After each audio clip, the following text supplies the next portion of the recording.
Hello, welcome to my channel. This is Arnold. So today we're going to look at Ethereum.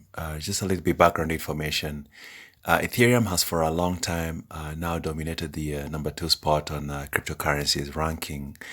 As of today, there are about 7,329 cryptocurrencies with a combined market capitalization of 335 billion US dollars.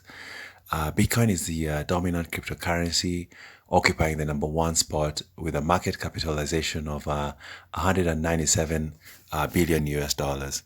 Ethereum at number 2 position has a market capitalization of 38 billion US dollars, which is not even half of Bitcoin's market capitalization.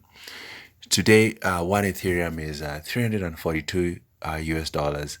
When Ethereum was launched after the ICO, one Ethereum was $2.52. So the question you asked then, what is Ethereum? Ethereum is a decentralized open source blockchain system that features its own cryptocurrencies known as Ether, also known as Ethereum, and abbreviated E as in Evans, T as in Tom, H. Therefore, in short, Ethereum is a blockchain. Ethereum works as a platform for numerous other cryptocurrencies, as well as for the execution of decentralized smart contracts. A lot of cryptocurrencies have been built on the Ethereum blockchain. These are known as the ERC. ERC tokens are designed and used purely on the Ethereum platform. So Vitalik Buterin, along with other co-founders, secured funding for the project in an online public crowd sale back in 2014, and officially launched the blockchain on July 30th, 2015. So during the initial coin offering, also known as the ICO, one Ethereum was going for 31 cents, 0.31 cents. So today, one Ethereum being is at 342. So let's just look at a scenario whereby probably one invested 100 US dollars in the ICO. 100 US dollars at a price of 31 cents would have fetched 322 Ethereum coins. Today, so as per today's value of 342, the 332 Ethereum would be worth 110,124 US dollars. Let's just look at another scenario, assuming one invested 2,000 US dollars. So for 2,000 US dollars, for one Ethereum being 31 cents, that would fetch about $6,060 Ethereum.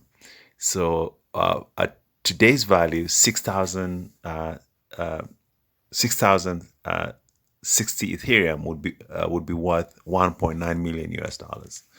So that is money that some people can comfortably retire on. So what then is Ethereum's goal? Ethereum's goal is to become a global platform for decentralized applications, allowing users from all over the world to write and run software that is resistant to censorship, downtime, and fraud. So let's look at some of the founders of Ethereum. So on top of the list is Vitalik Buterin, who is a Russian Canadian. Then there's Gavin Wood, who is a British programmer. He coded the first technical implementation on Ethereum in the C++ programming language. Then next is Anthony Dilorio, Dilorio, who underwrote the project during its early stage of development. Then number 4 is Charles Hoskinson. He played a principal role in establishing the Swiss-based Ethereum Foundation and its legal framework. Then there's number 5 is Mihai Alisi, Alise, who provided assistance in establishing the Ethereum Foundation. Then number 6 is Joseph Lubin, who is a Canadian entrepreneur who helped fund Ethereum during its early days. And then last but not least is Amir Chetrit, Chetrit. Even though he was one of the founders of Ethereum, he stepped away from Ethereum in its early stages. And let's go ahead and look at what makes Ethereum unique. So Ethereum has pioneered the concept of a blockchain smart contract platform. That is one thing that makes Ethereum unique. And the other thing is that smart contracts are computer programs that automatically execute the actions necessary to fulfill an agreement between several parties on the internet. They were designed to reduce the need for trusted intermediaries between contractors, thus reducing the cost while also increasing transaction reliability. So with the Ethereum platform being launched, basically we can have contracts that we can count on. We can have contracts that would be reliable, but then we don't have anybody. They would not be necessary to have anybody administer the contract. The blockchain will do all that for us. So the other thing, in addition to smart contracts, Ethereum's blockchain is able to host other cryptocurrencies, which are called tokens. It does that through the use of its ERC20 compatibility standard. In fact, this has been the most common use for the Ethereum platform so far.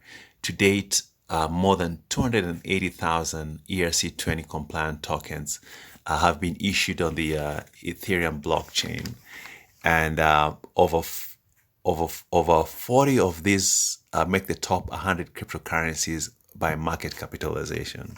So that's quite a huge thing. So on top is Bitcoin. Number two is Ethereum, and the next 100 of those have a relation to Ethereum.